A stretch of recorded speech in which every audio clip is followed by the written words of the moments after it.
নমস্কার, ট্রাইব টিভিতে আপনাদের সকলকে স্বাগত। সঙ্গে রয়েছে আমি সুপর্ণা। চোখ রাখবো আজকের গুরুত্বপূর্ণ খবরগুলিতে। পরিবারের অভাবের তাড়নায় ডাম্পারের সহচালকের কাজ করত সৌভাগ্য, কিন্তু হঠাৎ একদিন ছাই ডাম্পার লোড নিয়ে ছোড়া কলিয়ারিতে খালি করার কাজ চলছিল। সেই সময় গাড়িটি দুর্ঘটনার কবলে পড়ে। গাড়িটি পাল্টি হওয়ার ফলে কেবিনের ভেতরে সে চাপা পড়ে প্রাণে বাঁচলেও স্পাইনাল কর্ডে আঘাত লাগে।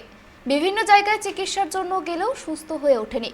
তাই অসহায় সৌভাগ্য সংবাদ মাধ্যমের কাছে আবেদন জানিয়েছে সাহায্যের জন্য।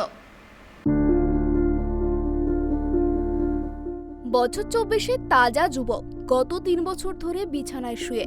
নাম সৌভাগ্য দে, বাড়ি বাঁকুড়া জেলার গঙ্গাজলঘাটি ব্লকের লক্ষ্মণপুর গ্রামে।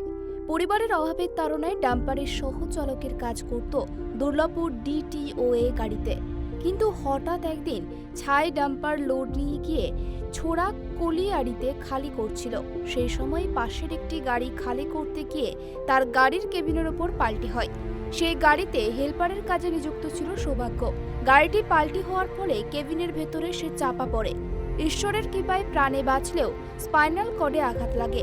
সেই সময় বিভিন্ন জায়গায় চিকিৎসার জন্য গেলেও সে আর স্বাভাবিক অবস্থায় ফিরে আসেনি। বিছানায় একইভাবে রয়েছেন 3 বছর ধরে।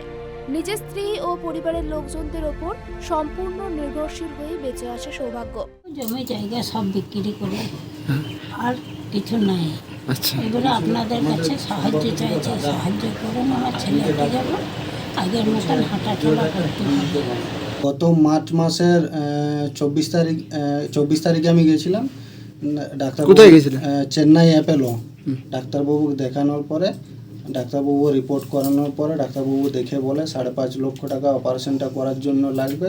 অপারেশনটা হলে আমি সুস্থ হয়ে যাব। তো 5.5 লক্ষ টাকা আমার পরিবারের পক্ষে জোগাড় করা অসম্ভব ব্যাপার, দুঃসাধ্যকর। তাই আপনারা সবাই মিলে সাহায্য করুন আমার জীবন বাঁচাতে।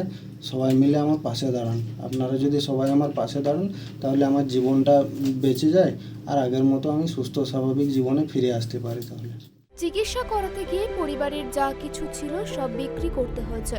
বর্তমানে ডাক্তারবাবুরা তার চিকিৎসার জন্য চেন্নাই যেতে বলেছেন। সৌভাগ্যের বাবা এক মিষ্টি দোকানে কাজ করে।